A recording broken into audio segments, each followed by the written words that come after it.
What is the best Rune Factory game? I'm sure many of you have your own answer. Why is that the one that came to your mind? Did it have more to do with the life sim aspects? Or maybe you like the dungeon crawling parts more? Or is it because it was a perfect blend of the two? For those unfamiliar with the series, Rune Factory is a farming life sim combined with an action RPG. You have the farming and dating mechanics of a normal farming sim, but then you go dungeon diving, taming monsters and slaying dragons, which helps add variety to the game to prevent any one thing from becoming too monotonous.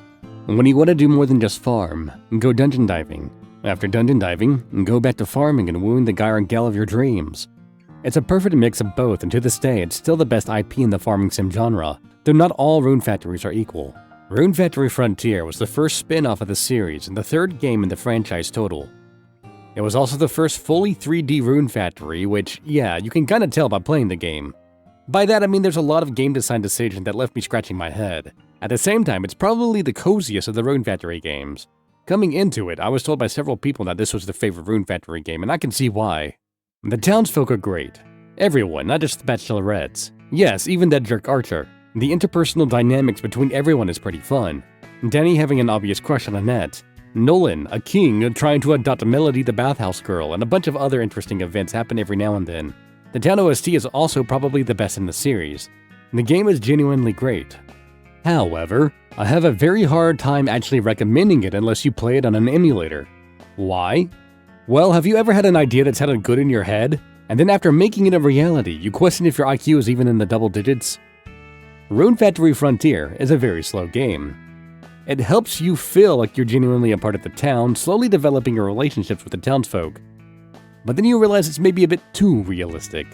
For example, farming your entire field will literally take all day, and you will have no time to do anything else. Luckily, there is a way to mitigate this. But then there's one massive flaw that everyone mentions when they talk about this game. The Rune system. What is the Rune system? Well, in the world of Rune Factory, runes or runies are basically the power of nature. In Rune Factory Frontier, there's an entire food web ecosystem for these runies that you have to manage. By having a large amount of runies in every section of town, you can decrease the time it takes for your crops to grow. Conversely, running out of runies in any area increases crop growth time. So, how do you manage it? By using a sky vacuum that the game calls a harvester to collect runies and redistribute them in a manner that keeps their numbers and prosperity. The glaring issue is that you have to physically locate every individual runie in an area, run up to it, and then use the harvester to yoink them from the sky. The harvester has almost no range to it, so each area of town takes nearly all day in game to successfully absorb all the runies in it. It takes forever. It's terrible. Back when I was a child, by that I mean high school, this system went over my head. I now return as a man-child and realize this is still going over many people's heads. The in-game explanations in the library aren't the best, but a short guide online is really all you need, and then you realize it's not super complicated, just way too time-consuming. Again, ecosystem management? That sounds interesting on paper. How does it actually play? It is one of the worst instances of busy work in gaming. Luckily on an emulator, you can just enable a cheat to disable the system entirely, so that's what I recommend. Now, I will say, once you have all the zones balanced, it's easier to keep everything managed. But getting everything balanced to begin with will kill your desire to actually continue playing the game. So, just enable the cheat and enjoy the rest of the game. As far as the rest of the game's flaws go, they were more of technological limitations and not too bad in the end. I mean, it's a Wii game after all. Like I said, farming takes forever, but you can always just become a Pokemon trainer and enslave some monsters from the local dungeons to work your fields in your stead. They are limited in their efficiency based on their friendship with you, which takes too long to increase, but overall, I would just advise using monsters to automate farming. So again, not a huge issue in the long run. For the record, if you do want to do farming yourself, harvesting alone takes about 3 seconds in real life time to harvest each individual plant and then stick that plant into your inventory. So if you have 200 tiles to harvest, you can imagine the time commitment that you're making. You can't harvest multiple plants at once like you can in other Rune Factory games, and this is basically a common issue throughout the game. Every animation feels like it takes slightly too long. Now again, on emulator, you can always just use the speed up function, but that's not really necessary. The biggest issues I had were just on the farm, which again, you can just automate with your monsters. Just be warned, your monsters will harvest whatever's on the field, so if you have something you don't want harvested, say white roses, you need to plant them in a dungeon field which your monsters don't actually have access to. Dungeon fields, I hear you ask? Yes. In Rune Factory, all the way up to Rune Factory 4, dungeons have fields in them. Each dungeon has a season associated with it, so you can plant things that would normally be out of season in these dungeons. I mention it because in my own streams, I made the mistake of planting white roses, which eventually become blue roses if left unharvested for a few days in my field, which my monsters ended up harvesting automatically. And I say it before I realized this. Your monsters automatically send them to the shipping box too. So, I ended up selling them without knowing until it was much too late. Why do I bring up something so seemingly mundane?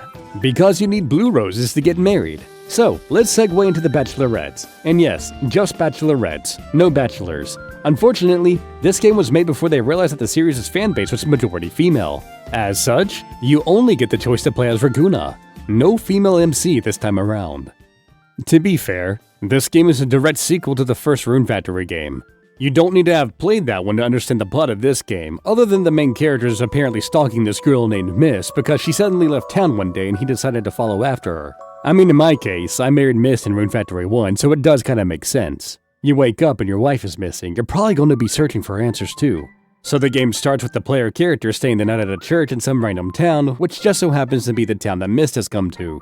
Mist shows up the morning after. There's a dialogue option to either choose if you recognize her or not, which is just a clever way for the game to vet if you actually played the first game or not, and then you're given an empty house the town just so happens to have available to live in. Unfortunately, my wife apparently lost all of her love for me as her love point started at 0 and I had to either proceed to woo her again or accept a divorce and go for someone else. So, Mist. She's the poster girl of Rune Factory 1 and is kind of the poster girl for Rune Factory Frontier as well. She shares this position with another girl, but let's not jump too far ahead. Mist is certainly a character. She's basically what happens if you take whimsy and give it human form. That is to say, she's extremely eccentric. I'm not even convinced that she's human, but some weird turnip goddess or eldritch demon. Mist really likes gardening, which, based, but despite our divorce, she comes over to my house literally every day just to watch me work and drop subtle hints about how hot I am. Mist's mixed messaging left me in emotional turmoil, but I decided that she already left me once, so I really should go for a different waifu this time around. Though even after marrying someone else, she still shows up at my house every day. So, if not Mist, who did I marry? Well, let's briefly go over the other bachelorettes. The male woman Annette is great. She gets the zoomies and is a monster magnet. Fun girl, great personality, wants to be a teacher as well, so you know she's great with kids. 10 out of 10 wife material. She mentions how much she loves seeing people when they read their letters. And a bit of gameplay continuity is that she gets bonus love points if you collect your mail from her directly. Eunice works at the inn. She has a nice personality, a really sweet girl, and that's as much as I want to say about her. But I must address the elephant in the room. She's overweight. Oh my gosh, how could you say that? Well, it's literally part of her marriage events. Once she develops a crush over you, she'll ask you if you prefer them thick or thin, and if you say thin, she decides to go on a diet to become the woman you would want to be with. Very admirable. At the same time, I would feel awful telling her thin and then not choosing to marry her. I mean, she's really sensitive about her weight and refuses to even go to the beach unless you convince her to lose weight first. There's more to say here, but let's just move on. Next up is Rosetta. She's from Rune Factory 1 and is Mist's best friend and rival. She is quite strong-willed, which is kind of hot. The game doesn't let you tell her that, though. Instead, she regularly calls Raguna hot to his face, even when her love points are non-existent. Anyway, Rosetta is a very hard worker and has a huge amount of responsibilities. I really like her for that. She runs one of the general stores in town and also manages your shipment box. Talking to her when she's collecting from said shipping box further increases her relationship with you. Selfie is a bookworm who just kind of squats in the town library. Like she just shows up one day, starts living there, and suddenly decided that all the books that were already in the building were hers to do what she wanted with, so she just starts selling them. Reading books in the library further increases her love points for you. All she does is read all night and wakes up past noon, forgetting to eat dinner and breakfast on most days. A girl failure through and through. Not sure if it's just me, but she gives me Mad Hatter vibes. Laura is a sister who lives at the church and is from the first Rune Factory game. She comes to town after you hear a rumor that Mist has COVID and you dumbly decide to check up on her and come down with it yourself.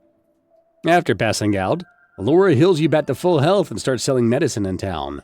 She's nice, but if you ever work yourself to death or get knocked out in a dungeon, her love points for you will go down. Basically, this marriage candidate proves that you got good if you can actually marry her. Melody requires going to the first part of one of the town's 4 dungeons. She's a hot spring maniac and also comes from the first Rune Factory. Her love points will increase every time you take a bath. I'm not sure how that works. Maybe she peeps on you while you bathe or something, I don't know. She looks like a magician, but those clothes are a lie. Which leads me to the next girl. Cinnamon is a kudere, a based archetype. She's a former magician who lost her ability to use magic, and so she just fishes all day. A calm hobby for a calm woman. She also likes stargazing and will tell you where you can go see different constellations in the game, which help raise your love points with different girls. So she's not only a bachelorette, but is also an accidental wingman of sorts. As her relationship develops with you, she does try to become more assertive and even ask you out at one point, which is cute growth to see. This also ties in with something else I want to mention. When you get your friendship high enough with Melody, she will express an interest in learning magic and becomes friends with Cinnamon as a result. Laura ends up joining in these lessons as well, so your friendship isn't the only one that develops throughout the game. Their daily schedules end up changing to reflect their new friendship. I mentioned things like this before in my other Rune Factory videos, but I love seeing things like this in these games. Your relationships aren't the only ones that matter. The next two girls I will mention are Bianca and Tabitha. Both come from Rune Factory 1. Bianca is the St. Kokil representative in this game, and Tabitha is the token elf maid. Not too sure how the Queen of Elves became a maid, but only one more game to go before the elves receive emancipation in this universe. Anyway, Bianca is rich, and as such, places no value on gifts. The only way to woo her is by talking to her every day. As an introvert, that terrifies me. This makes her the hardest candidate for me to get close to. Tabitha, on the other hand, loves animals, so you get extra love points for each monster that you tame. Getting closer to Tabitha causes her much more attractive little sister to show up. Unfortunately, Sadamoto is not a marriage candidate, which sucks, but she's a fun character regardless. Every Rune Factory game comes with at least one character who is from legally distinct Japan or China. In this game, you get the Naginata-wielding Shigure-ui posed girl named Uzuki as a marriage candidate. She lives at the inn and is looking for a Oni-chan. She also comes packaged with a weird cicada man and makes the duo give off serious Sakuna vibes. She speaks in archaic English to represent that she's not a native speaker, which is kind of cool. She's also hardworking in that she wakes up every morning and swings her naginata for 6 hours straight. It's crazy. Tiniest of the marriage candidates is probably the only one that can lift you with one arm. I know some of you are into that. And finally, we have the last of the bachelorettes and the other poster girl that I mentioned earlier. Iris. Or irises, I should say. There's two of them. One's red and one's green. There's also two people named Iris. One is Iris Blanche and the other is Iris Noir. They both look like clones, only their hair colors are different and their irises are opposite. Don't worry too much about it. These girls play a significant role in the plot and are both pretty interesting characters. Unfortunately, by the time you unlock the second one, you're already like 2/3 of the way through the game, so it feels like you haven't really gotten to know her by the time you beat it. That said, I ended up mirroring Iris Noir myself, as they really are great characters and I condone race mixing. Sadly, I had to murder my eternally young vampire wife in order to marry her. They are the easiest characters to max heart points with, as their favorite gift is tomato juice, which is very easy to get massive amounts of. Would recommend. The only caveat being that if you want to marry her, you can only really do stuff with her during the evening because she sleeps throughout the day, since Twilight rules don't apply in Rune Factory. And when you do marry her, because she's a vampire, it's physically impossible for her to enter the church for some reason, so you end up marrying her in the town square. This implies that the church has actual divine powers in this universe, but then only one more game in the series actually has a church in it. Also, you have to wake up the whole town to hold your marriage ceremony, since you can only marry her in the middle of the night. So definitely not making enemies by marrying this one. Every character has a series of heart events you will have to complete to marry. Generally speaking, these events give character development to the bachelorettes, and the aforementioned Melody, Cinnamon, and Laura friendship ends up developing into a heart event involving all three of them. The heart events in this game tend to be more natural occurrences. You'll be playing one day and then suddenly a heart event will start as you do your daily greetings with everyone. It felt like a precursor to the town event systems of Rune Factory 4, which is one of my favorite parts about that game. Unfortunately, there's not a ton of heart events for each bachelorette like there was in Rune Factory 2, the game that preceded this one. In that game, you had a heart event for each individual love point that you gained with that character. I wish Frontier had as many heart events for each girl, but the game is still marvelous regardless. That does kind of segue into something else I wanted to mention. In the second game, heart events were accessed at a quest board. Unfortunately, they removed the quest board entirely from this game. You do get mail which sometimes asks you to acquire an item for someone, but overall, there's no actual quest system. I feel like there could have been some sort of hybrid system where you get quests separate from heart events, which they did end up implementing in future games, but because of the lack of a quest board in this game, it's completely up to you to decide when you want to go dungeon diving and whatnot. There really isn't anything in the game motivating you to go into the dungeons. You just have to decide to do it yourself. Now, some characters are locked out until you progress far enough into the dungeons, Melody and the Irises namely. The plot of the game also really only develops in these dungeons, but outside of the dungeons, the game really doesn't build up this plot outside of the introductory cutscene. You have to choose to progress in these dungeons, and eventually more story cutscenes will play out. Sure, you'll have events to unlock said dungeons, but no one ever really tells you that you need to go in and clear them. As far as the dungeons go, there's 4 of them total. You can unlock the first one almost immediately, but you are never required to 100% clear it out to finish the story. Yes, the story events do take place in it, but you're never required to beat the final boss of it. Instead, periodically someone will mention something about Runes, and you'll come back a couple times just to investigate it or meet one of the Irises who lives here. The second dungeon is in front of Mist's house. It's the first dungeon you're required to complete to beat the story, and after completing it, you unlock the third, which, after finishing that one, unlocks the final dungeon, which is where the plot actually begins to develop again. At least there's an obvious progression the game wants you to take. Each dungeon has different environments and monsters within which you'll be able to tame, grind, or farm. It's a pretty solid system, but I will say, compared to the newer games in the series, dungeon diving feels a bit more limited. The games aren't as mechanically deep as the games that came after it. Sure, there's different weapon types and they all play pretty differently, but there's also just one weapon type that's so overwhelmingly better than all the others, there's basically no reason to use the others unless you want to make the game slightly harder for you. This overpowered weapon class is the sickle. It is somehow stronger than your swords, spears, axes, hammers, magic, or whatever you want to use. I guess it makes sense that a farmer's tool is the most powerful weapon for a farmer in a farming game. Combat is a basic action RPG system, so you do have to position your character and dodge as you would expect. Again, the mechanics are not the deepest here, and combat isn't exactly like Tides of Destiny, but it's not bad either. It's an enjoyable way to break up the monotony of the Lysim aspects of the game. Bosses tend to be somewhat challenging, but once you memorize their attack patterns, you can beat them pretty easily and so on. Now, why are you going dungeon diving? Again, the game doesn't really tell you to do it. Spoiler warning, but the plot isn't exactly super deep in this game. One day, Miss leaves the town from the first Rune Factory game. Raguna freaks out that his wife and/or landlord suddenly went AWOL and tracks her down, only to find out that she came here because she was dreaming of some dude that's asking for her help. Since I was married to her in the first game, this sounded a lot like NTR. This game isn't Rune Factory 2 though, so NTR is unacceptable here. Instead, we just go dungeon diving until you finally unlock Iris Blanche in the first dungeon, Well Island. And then the plot progression once again abruptly ends until you make enough progress in the other dungeons to see some random dude who's totally not evil leave Iris' tower. Then there's a series of events that suggest that Well Island is losing its runes and will fall out of the sky and kill everyone below if something isn't done about it.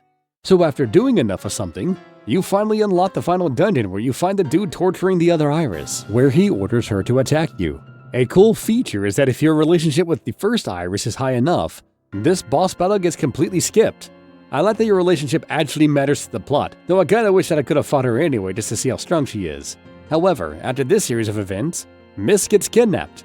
It turns out the runes from Well Island were being siphoned from this evil guy using the irises, but apparently Miss can do this more efficiently somehow. Like, the game never explains this. Why is Miss superior to siphoning runes when compared to the twin vampire girls? That's why I don't think she's actually human. That and her weird personality. Anyway, you have to collect all 12 Dragon Balls in order to unlock a portal that lets you go and rescue Mist. Which is where we finally discover that the voice that Mist heard at the very beginning of the game was actually coming from this monster bro. Knowing what women are into nowadays confirmed to me that there was no way I could compare, and I finally gave up on our marriage. The evil man fuses with this monster, but because I had finished the end dungeon bosses of both the first and fourth dungeons, I was now ridiculously overpowered, and the boss fight ended about as soon as it began. Everyone's happy, the irises moved to town, and then you go back to the Lysim elements of the game for the rest of your playtime. Just like Rune Factory 1 and 2, Frontier's plot isn't all that fleshed out. I think it's better than the first two games, but the future games in the series blow it out of the water. Unfortunately, there's no real reason to go back into the dungeons at this point unless you haven't actually defeated the final boss of the first and fourth dungeons yet. They can be finished before the final boss, but they're both optional. I guess you could consider them to be quasi-post-game areas even though they are available before the post-game. Their real goal at this point of the game would be to get married. Again, the Lysim aspects of this game are probably the best in the series. Do hard events, go on dates, participate in festivals, get isekai'd with Selphie, teach kids with the net, make medicine to heal Rosetta's ill father, help Cinnamon regain her passion for magic, kill one of the irises. The opportunities are limited, but there's still quite a few things you can do. So, is Rune Factory Frontier a good farming sim?